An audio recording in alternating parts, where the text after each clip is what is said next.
Hello everyone. आज मैं फिर हाजिर हूँ एक नई टॉपिक के साथ, जो है हिंदी व्याकरण से अलंकार। तो चलिए जानते हैं। अलंकार का अर्थ होता है आभूषण या श्रृंगार। जैसे स्त्रियाँ आभूषण और श्रृंगार पहनकर सौंदर्य निखारती है, उसी प्रकार कविता में, काव्य में उसकी खूबसूरती दर्शाने के लिए अलंकार का प्रयोग किया जाता है। अलंकार की परिभाषा काव्य के आभूषण अर्थात सौंदर्य वर्धक गुण अलंकार कहलाते हैं। अलंकार स्वयं सौंदर्य नहीं होते, काव्य का सौंदर्य बढ़ाने वाले सहायक होते हैं। अलंकार एक सहायक तत्व है जो काव्य को मनोहारी बनाता है, उसे सुंदर बनाता है। अलंकार के दो भेद होते हैं। पहला है शब्दालंकार और दूसरा है अर्थालंकार। काव्य में शब्द और अर्थ दोनों की बराबर सत्ता रहती है। शब्दालंकार, जहाँ शब्द प्रयोग के कारण काव्य सौंदर्य उत्पन्न होता है, उसे शब्दालंकार कहते हैं। जैसे काली घटा का घमंड घटा, तरणी तनुजा तट तमाल तरुबर बहु छाए। उपर्युक्त उदाहरण में शब्दों के कारण सौंदर्य उत्पन्न हुआ है। जैसे दूसरे उदाहरण में तरनी की जगह यदि हम पर्यायवाची उसका सूर्य प्रयोग करते तो सौंदर्य समाप्त हो जाता।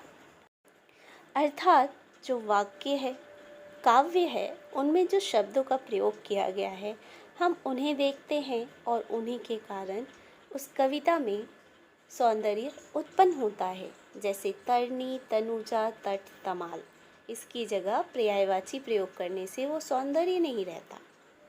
अब आगे है अर्थालंकार।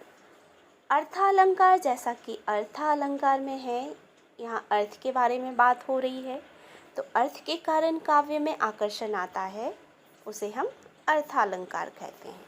जहाँ शब्द के कारण होगा वो शब्दालंकार होते हैं। जैसे तब तो बहता समय शिला सा जम जाएगा, पीपर पात सरिस मन डोला। ये कुछ उदाहरण है अर्थालंकार के। अब चलिए देखते हैं। उपर्युक्त वाक्यों में शिला सा तथा सिंधु सा के अर्थ के कारण चमत्कार उत्पन्न हुआ है। यदि इनके स्थान पर शिला, जिसका अर्थ होता है चट्टान, अगर वहाँ चट्टान रख दिया जाए और सिंधु की जगह सागर शब्द रख दिया जाए तो भी अर्थ में अधिक अंतर नहीं आएगा, अर्थ उनका जो है वो बना रहेगा। इसलिए यहाँ अर्थालंकार का प्रयोग हुआ है। शब्द अलंकार में पाए जाने वाले अलंकार अनेक हैं। उनमें से प्रमुख अलंकार कुछ इस प्रकार है। अनुप्रास अलंकार, यमक अलंकार और श्लेष अलंकार। तो सबसे पहले हम अनुप्रास अलंकार के बारे में थोड़ा सा जान लेते हैं। अनुप्रास में आपको वर्णों की आवृत्ति होती है, इसलिए अनुप्रास अलंकार होता है। इसके बारे में विस्तार से इस प्रकार है। अनुप्रास अलंकार की परिभाषा: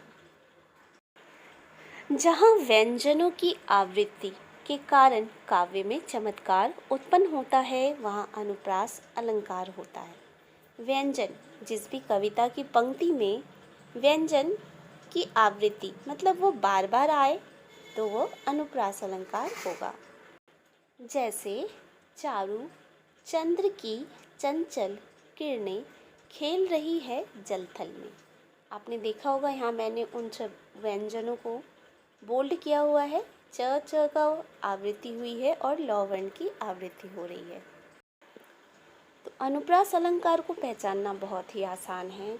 जिस भी पंक्ति में आपको वर्णों की आवृत्ति दिखे वो आपकी अनुप्रास अलंकार के अंतर्गत आएगा। कुछ उदाहरण हैं, जैसे रघुपति राघव राजा राम, इसमें र वर्ण की आवृत्ति हुई है, अतः यह अनुप्रास अलंकार है जो शब्द अलंकार के अंतर्गत आते हैं। कुटिल कुचल कुकर्म छोड़ दे, इसमें आप बता सकते हैं किस वर्ण की आवृत्ति है, इसे आप कमेंट बॉक्स में बताएंगे। ठीक है, चलिए नेक्स्ट देखते हैं।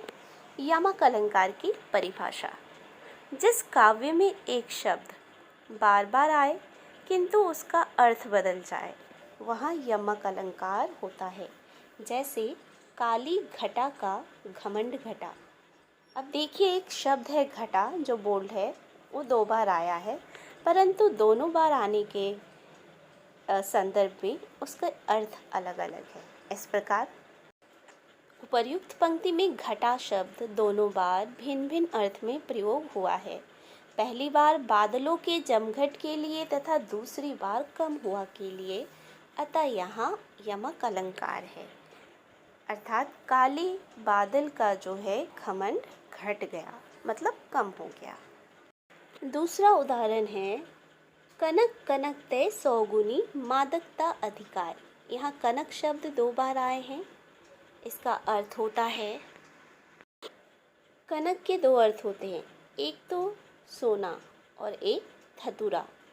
इस पंक्ति का आशय यह है कि यदि व्यक्ति को सोना अधिक मिल जाता है तो व्यक्ति क्या होता है, वो बौरा जाता है, और अगर वो अधिक मात्रा में धतूरे का सेवन करता है तो भी वो बौरा जाता है।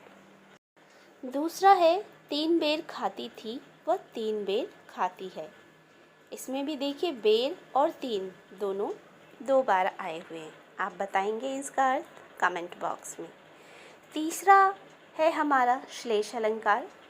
चलिए, श्लेष का अर्थ होता है चिपकना। श्लेष का अर्थ होता है चिपकना। जहाँ एक शब्द के एक से अधिक अर्थ निकले वहाँ श्लेष अलंकार होता है, अर्थात एक शब्द में कई अर्थ चिपके हुए होंगे। जैसे जो रहीम गति दीप की कुल कपूत गति सोए, बारे उजियारे करे बढ़े अंधेरो होए। अब देखिए यहाँ पे बारे और बढ़े का अर्थ क्या होता है। बारे में 2 अर्थ चिपके हुए और बढ़े में भी 2 अर्थ चिपके हुए हैं। बारे के 2 अर्थ है जलाने तथा बचपन में, और बढ़े का बड़ा होने पर तथा बुझने पर।